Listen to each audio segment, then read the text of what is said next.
ഭയപ്പെടാനുള്ള ഏറ്റവും വലുത് നരകവും ആശിക്കാനുള്ള ഏറ്റവും വലുത് സ്വർഗവും തന്നെയാണ്. സ്വർഗാവകാശികൾക്ക് അല്ലാഹു സുബ്ഹാനഹു വ തആല എല്ലാ നിഅമത്തുകളെയും നൽകുമെങ്കിൽ നരകാവകാശികൾക്ക് എല്ലാ നിഖമത്തുകളെയും നൽകും. നരകാവകാശി ഒരിറ്റ് വെള്ളത്തിനു വേണ്ടി 40,000 കൊല്ലമാണ് കരയുന്നത്. നരകം കാക്കുന്ന മാലിക് അലൈഹിസ്സലാമിനെ വിളിച്ചുകൊണ്ട് 40,000 കൊല്ലം നിലവിളിക്കുമ്പോൾ ലോഹങ്ങൾ ഉരുക്കിയുണ്ടാക്കിയ ഒരു വെള്ളമാണ് അവർക്ക് യുസബ്ബു മിൻ ഫൗഖി റൂസിഹിമുൽ ഹമീം, അവരുടെ തലക്ക് മുകളിലായി ഹമീം എന്ന വെള്ളം ഒഴിച്ചു കൊടുക്കുമെന്ന് ഖുർആൻ പറഞ്ഞിട്ടുണ്ട്. യുസ്ഹറു ബിഹി മാ ഫീ ബുതൂനിഹിം, അത് കാരണം അവരുടെ വയറിലുള്ള മുഴുവൻ സാധനങ്ങളും ഉരുകി പുറത്തേക്കൊലിക്കുന്നതാണ്.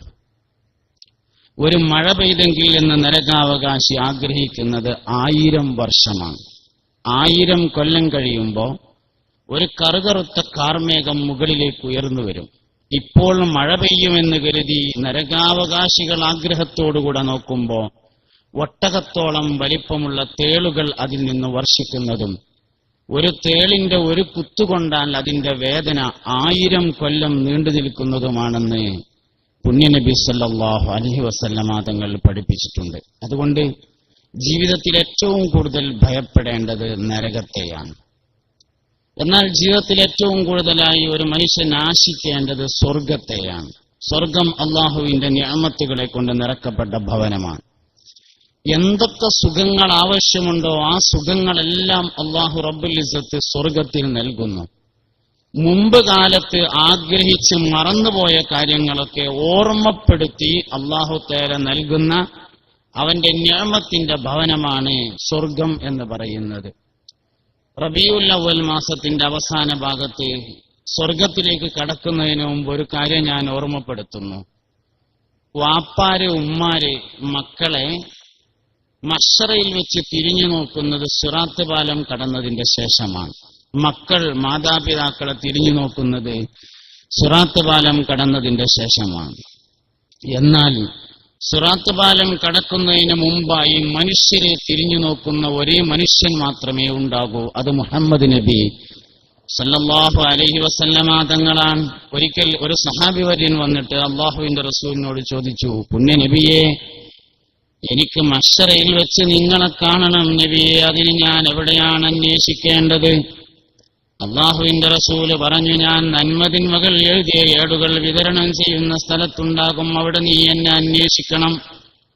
ആ സ്വഹാബി വര്യൻ ചോദിച്ചു, അള്ളാഹുവിന്റെ റസൂലെ, നന്മതിന്മകൾ എഴുതിയ ഏടുകൾ വിതരണം ചെയ്യുന്ന സ്ഥലത്ത് നിങ്ങളെ ഞാൻ കണ്ടില്ലെങ്കിൽ എവിടെയാണ് അന്വേഷിക്കേണ്ടത്? അത് തൂക്കുന്ന മീസാൻ എന്ന തുലാസിന്റെ അടുത്തുണ്ടാകും. പുണ്യനബിയെ, അവിടെയും ഞാൻ നിങ്ങളെ കണ്ടില്ലെങ്കിൽ എവിടെയാണ് അന്വേഷിക്കേണ്ടത്? ഞാൻ ഹൗദുൽ കൗസറിന്റെ സമീപത്തുണ്ടാകും. അള്ളാഹുവിന്റെ റസൂലെ, എനിക്ക് മഹ്ശറയിൽ വെച്ച് നിങ്ങളെ കാണാതിരിക്കാൻ കഴിയില്ല നബിയെ, അതുകൊണ്ട് ഞാൻ എവിടെയാണ് അന്വേഷിക്കേണ്ടതെന്ന് ചോദിച്ചപ്പോ അള്ളാഹുവിന്റെ റസൂല് മുഹമ്മദ് മുസ്തഫ സല്ലല്ലാഹു അലൈഹി വസല്ലമ തങ്ങൾ പറഞ്ഞു, സഹാബാ, സിറാത്ത് പാലത്തിന്റെ അടുക്കൽ വെച്ച് നിങ്ങൾ എന്നെ കാണാതിരിക്കില്ല സഹാബ. അവസാനത്തെ മനുഷ്യനും സിറാത്ത് പാലം കടന്നു പോകുന്നത് വരെ അല്ലാഹുമ്മ സല്ലിം സല്ലിം, അല്ലാഹുവേ അവനെ രക്ഷപ്പെടുത്തണേ, അവനെ രക്ഷപ്പെടുത്തണേ എന്ന് പറഞ്ഞുകൊണ്ട് കാത്തു നിൽക്കുന്ന അല്ലാഹുവിന്റെ റസൂല് മുഹമ്മദ് മുസ്തഫ സല്ലല്ലാഹു അലൈഹി വസല്ലം. അങ്ങനെ സിറാത്ത് പാലം കടന്ന് നമ്മളെല്ലാവരും സ്വർഗത്തിലെത്തിയാൽ ഒരു സഹാബി ചോദിച്ചു, അള്ളാഹുവിന്റെ റസൂലെ, സ്വർഗത്തിൽ പാട്ടുണ്ടാവുമോ എന്ന് ചോദിച്ചു. സ്വർഗത്തിൽ പാട്ടുണ്ടാകുമോ നബിയെ?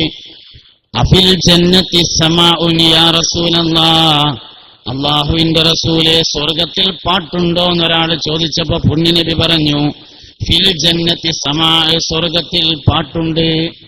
കുറേ പാട്ടുകളെ വിശദീകരിച്ചു. എല്ലാവരും സ്വർഗത്തിലെത്തിയതിനു ശേഷം അല്ലാഹു തആല മലക്കുകളോട് പ്രകാശത്തിന്റെ ഒരു മിമ്പർ കൊണ്ടുവരാൻ പറയുമെന്നാണ് ഒരു സ്റ്റേജ്. ആ സ്റ്റേജിൽ ദാവൂദ് നബി അലൈഹി ഇസ്ലാമിനെ കയറ്റി നിർത്തും. ശബ്ദം മുഅ്ജിസത്തായി നൽകിയ ആളാണ് സയ്യിദുനാ ദാവൂദ് അലൈഹിസ്സലാം. അർറഹ്മാനു അല്ലമൽ ഖുർആൻ, ഖലഖൽ ഇൻസാന അല്ലമഹുൽ ബയാൻ എന്നിങ്ങനെ ഈണത്തിലോതുമ്പോ അത് കേട്ട് സ്വർഗമാകെ ഇളകി മറിയുന്നതാണെന്ന് ഷഫീഉൽ വറ ത്വാഹ റസൂലുള്ളാഹി. നിങ്ങൾ സ്വർഗം ചോദിക്കുമ്പോ ഫിർദൗസ് തന്നെ ചോദിക്കണേ എന്ന് പുണ്യനബി. സ്വർഗത്തിന് 100 ദറജകളാണുള്ളത്. അതിലേറ്റവും ഉന്നതമായ ദറജ പുണ്യനബി ഇരിക്കുന്ന ദറജയാണ് ജന്നത്തുൽ ഫിർദൗസ് എന്ന് പറയുന്നത്. അതുകൊണ്ട് സ്വർഗം ചോദിക്കുമ്പോ സ്വർഗത്തിന്റെ മൂലയിൽ എവിടെയെങ്കിലും ഒരു സ്ഥലം തരണേ എന്ന് ചോദിക്കരുത് എന്നാ. സ്വർഗത്തിലെ ഏറ്റവും ഉന്നതമായ ഫിർദൗസ് തന്നെ ചോദിക്കണമെന്നാ. അള്ളാഹു ഫിർദൗസിൽ നമ്മളെ ഒരുമിച്ച് കൂട്ടിത്തരട്ടെ. ഞങ്ങളുടെ ഈ സെഷൻ അവസാനിപ്പിക്കുന്നത് ബഹുമാനപ്പെട്ട തഴവയുടെ 2 വരി പാട്ടോടുകൂടിയാണ്. മണിയില്ല റബ്ബേ വാങ്ങുവാനാ വീട്, കൊതിയുണ്ട് വല്ലാതപ്പോഴും അതിനോട്, അതിലേക്ക് നീയൊരു പാസ് ദാഹന്നാനേ, അത് നിന്റെ പക്കൽ മാത്രമാതയ്യാനേ. സൗജന്യമായി നീ ഇത് കബൂൽ ചെയ്യണമേ, ഇത് സാലിഹാത്തിൽ സയ്യിദി ചേർക്കണമേ. ഗുണം ചെയ്യണേ നബിക്കെപ്പോഴും നീ കോനേ.